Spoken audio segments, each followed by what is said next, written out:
We're singing to you tonight from Penzance in Cornwall, and I've taken as the theme for our hymns the 7 Christian virtues. I don't quite know why there should be 7 any more than that there should be 7 deadly sins, but it is an ancient and a hallowed classification. 3 major virtues and 4 lesser ones. And of course, the 3 major ones begin with faith.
We begin then with faith, and we can all go on from there, faith and hope.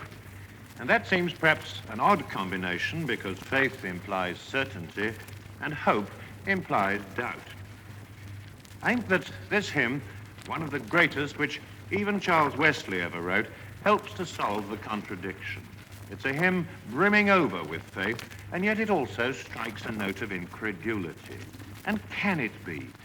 And can it be that I should gain an interest in the Savior's blood?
I can have no hope and I can have no faith if I have no love. That's, I think, the best modern translation of the famous words of Paul to the Corinthians, and have not charity. If I have no love. Nothing is any good without love. It's a vague word as we use it, and yet it's the right one. Love is charity. Love is compassion. For that matter, love is romance. We must never forget that for many people, human love is perhaps the fullest way in which they ever catch something of the beauty of the divine love. Love is, or can be, all things to all men. And there, I leave it to Wesley again in another magical hymn, Love Divine, All Loves Accept.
Four lesser virtues are prudence, justice, temperance, and fortitude. Prudence, perhaps it has a ring about it that isn't altogether attractive. We use the word often nowadays as if it meant simply the same as being cautious. Christian prudence isn't a matter of being on the safe side. It is a matter of making wise choices, though they can sometimes seem to the world very rash choices. It was, for instance, a prudent decision of Peter and James and John to leave house and home and follow Jesus, but I'm sure many of their friends thought it very imprudent. But carefulness, watchfulness, that is also part of prudence, and prayerfulness, that we may be guided to right decisions. And so we sing the hymn, Christian, seek not yet repose, watch and pray.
Justice has always been reckoned to be a Christian virtue, but it has been reckoned so in a special sense. The Old Testament idea of an eye for an eye isn't Christian justice. God doesn't, as we say, temper justice with mercy. His justice is mercy. It's not that he thinks that wickedness doesn't matter or must go unpunished. Wickedness carries with it its own punishment. But God, in his mercy, as he did upon the cross, takes our punishment upon himself. There's a wideness in his mercy, like the wideness of the sea.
now temperance.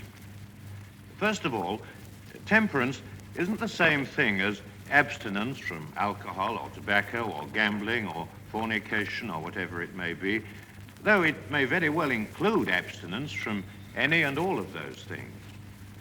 Temperance is self-control, and it includes abstinence from things like pride and hypocrisy, which is much more difficult and even more important than abstinence from baccy and beer.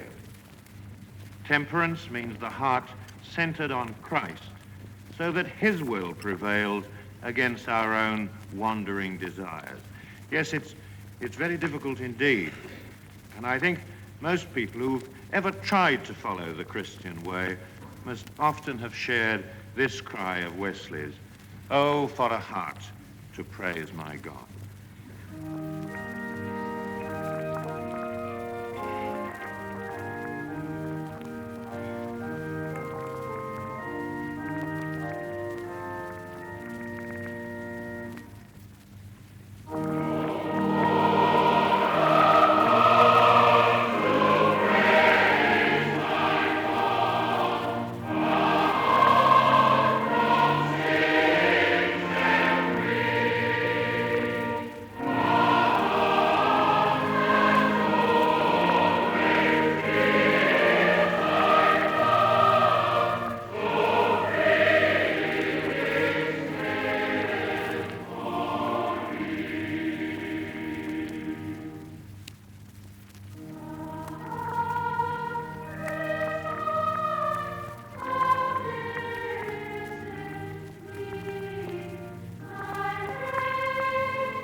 Seventh virtue is fortitude. And again, we mustn't think of this purely as a defensive attitude. Christian fortitude is often much more than endurance. It's often an attacking courage, a conquering courage, a going out into the world. And the hymn we're going to sing, or some verses of it, a familiar one, is well matched to this theme. Stand up for Jesus.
hope and love, prudence, justice, temperance, and fortitude.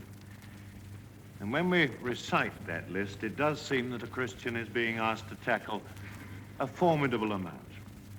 We're left with a feeling of inadequacy. How can we hope ever to be that kind of a person? And it's here, of course, that we must remember that we're not asked to do it of our own strength, but that God sends his Spirit to inspire and to strengthen us so that our weakness may be upheld and our failures may be comforted. And it's with this thought that we sing our closing hymn, Come, Holy Spirit, Heavenly Dove.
Let us conclude with our evening prayers.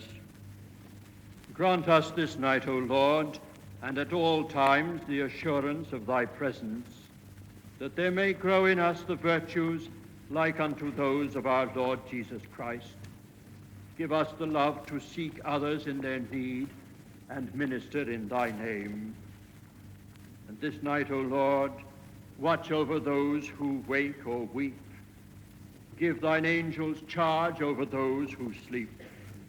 Tend to thy sick, O Lord Jesus Christ.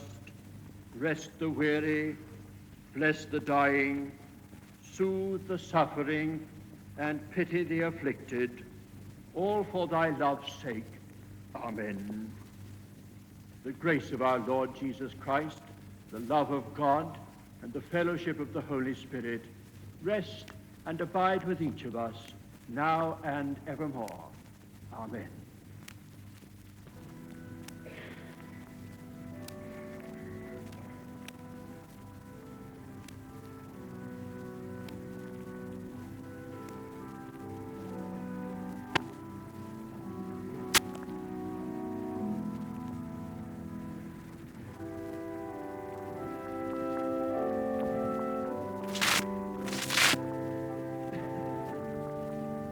Sunday half hour came from Chapel Street Methodist Church, Penzance in Cornwall.